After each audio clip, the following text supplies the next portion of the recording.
और राजस्थान में बीजेपी की जीत के साथ ही मुख्यमंत्री के चेहरे पर भी अब मंथन शुरू हो गया है। मुख्यमंत्री की रेस में कई सारे नाम सामने आ रहे हैं। खबर है कि आलाकमान सीएम के नाम पर आखिरी मुहर लगाएगी, लेकिन उससे पहले विधायकों से भी रायशुमारी अब की जा सकती है। और इस रेस में कौन कौन से वो नाम है वो पहले आप देखिए। सबसे पहला नाम जो निकलकर सामने आ रहा है वो नाम है गजेंद्र सिंह शेखावत का। देखिए यहां पर इनका जो मजबूत जनाधार है ये इनको मुख्यमंत्री पद का दावेदार बनाता है। इसके अलावा जो नाम सामने आ रहा है वो है ओम बिरला का, जो कि मौजूदा लोकसभा स्पीकर भी हैं। ऐसे में ये भी अगले मुख्यमंत्री राजस्थान के हो सकते हैं। जो तीसरा नाम निकलकर अब सामने आ रहा है वो है सीपी जोशी का। इनका भी मजबूत जनाधार माना जाता है और ऐसे में ये भी मुख्यमंत्री पद के दावेदार माने जा रहे हैं। अगला जो नाम है वो है अर्जुन राम मेघवाल का। इनको भी यहां पर मौका मिल सकता है। इसके अलावा जो आखिरी नाम निकलकर सामने आ रहा है वो है महंत बालकनाथ का, और साथ साथ महंत बालकनाथ के अलावा दिया कुमारी का भी नाम सामने आ रहा है। तो देखिए ये तमाम जो दावेदार है मुख्यमंत्री पद के वो निकलकर राजस्थान से सामने आ रहे हैं। इन सभी का मजबूत जनाधार माना जाता है। इसके अलावा राजस्थान में कांग्रेस आखिर क्यों हारी,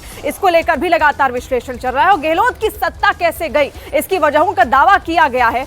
और खुद अशोक गहलोत के ओएसडी यानी कि ऑफिसर ऑन स्पेशल ड्यूटी के पद पर तैनात लोकेश शर्मा ने, दिखाते हैं आपको न्यूज 18 इंडिया से लोकेश शर्मा की एक्सक्लूसिव बातचीत। जी इस हार के लिए कौन जिम्मेदार है?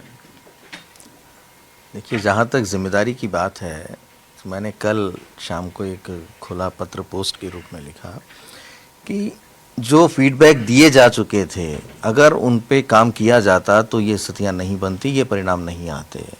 मैंने लगभग 6 महीने पहले ये सारी स्थितियाँ मुख्यमंत्री जी को बता दी थी, क्योंकि जो फील्ड में हम लोग गए और हमने जो वहाँ से रिपोर्ट्स और उनके फीडबैक कलेक्ट किए, उनके आधार पर हमने जो तैयारी की और बताया कि इस तरीके से पर्टिकुलर क्षेत्र में, विधानसभा क्षेत्रों में एंटी इनकम्बेंसी है और वो स्थानीय विधायक के खिलाफ है। अगर ये चेहरे बदल दिए जाते हैं या इनके टिकट काट दिए जाते हैं, नए लोगों को टिकट दिया जाता है, नए चेहरों को टिकट दिया जाता है, तो जीत हमारी सुनिश्चित है। तो मुझे लगता है कि ये नहीं कर पाना ही सबसे बड़ी हार का कारण है। आपने एक शब्द का इस्तेमाल किया, ट्वीट किया कि अशोक गहलोत ने फरेब किया हाईकमान के खिलाफ। क्या फरेब था वो? फरेब यही था कि आखिरी तक वो यही कहते रहे कि मैं सरकार रिपीट करवा लाऊंगा, हर हाल में रिपीट करवा लाऊंगा, मुझे फ्री हैंड दिया जाए और मैं जिसको चाहूँ उसे ही टिकट दिया जाए। तो यही फरेब था ना, अंधेरे में रखा कि सरकार मैं बना के लाऊंगा वापस। लेकिन जो वास्तविक स्थिति थी ग्राउंड पे वो ऐसी नहीं थी। जो चेहरे बदले जाने चाहिए थे उन्हें अगर बदल दिया जाता तो निश्चित तौर पर हम सरकार में वापसी कर पाते हैं।